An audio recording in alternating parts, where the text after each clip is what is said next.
എൻ്റെ മമ്മിക്കൊരു ഹിസ്റ്ററി ഉണ്ട്. മമ്മി മരിക്കുന്നത് ലിവർ സിറോസിസ് ആയിട്ടാണ്. അപ്പം അത് കാരണം നമ്മളൊന്ന് ചെക്ക് ചെയ്തതാണ്. മമ്മി മരിച്ചു കഴിഞ്ഞിട്ട് എല്ലാ ഇയറും നമ്മൾ ബ്ലഡ് ടെസ്റ്റ് ചെയ്യും. അപ്പോഴൊക്കെ നമുക്ക് LFT നോർമലായിട്ടാണ് വരുന്നത്. പക്ഷെങ്കിൽ നമ്മൾ സ്കാൻ ചെയ്തപ്പോൾ അൾട്രാസൗണ്ട് ചെയ്തപ്പോഴാണ് നമുക്ക് ഫാറ്റി ലിവർ ഗ്രേഡ് 2 ഉണ്ടെന്ന് മനസ്സിലാകുന്നത്.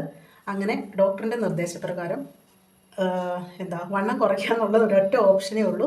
എക്സസൈസ് ചെയ്യുക, പിന്നെ നമ്മുടെ ഫാറ്റ് ബോഡിയിൽ നിന്ന് ബേൺ ചെയ്യിക്കുക. അതെങ്ങനെയും ബേൺ ചെയ്യിക്കുക. ഡയറ്റ് ചെയ്തും എക്സസൈസ് ചെയ്തും നമ്മുടെ ഫാറ്റിനെ ഉരുക്കി കളഞ്ഞാൽ മാത്രമേ നമ്മുടെ പുറമേ ഉള്ള വണ്ണം പോകുമ്പോൾ ഗ്രാജ്വലി നമ്മുടെ ഇൻറ്റേർണൽ ഓർഗൻസിൻ്റെ ഫാറ്റും അത് പോകത്തുള്ളൂ. നമ്മളിങ്ങനെ ഡയറ്റ് ചെയ്തും എക്സസൈസ് ചെയ്തും ഗ്രാജ്വലി മാത്രമേ, ഒരു ദിവസം കൊണ്ട് നമുക്ക് ഒരിക്കലും, അല്ലെ 10 ദിവസം കൊണ്ട്, ഒരു മാസം കൊണ്ടൊന്നും നമുക്ക് ഇൻറ്റേർണൽ ഓർഗൻസിൽ അടിഞ്ഞുകൂടിയിരിക്കുന്ന ഫാറ്റിനെ റിമൂവ് ചെയ്യാൻ പറ്റില്ല.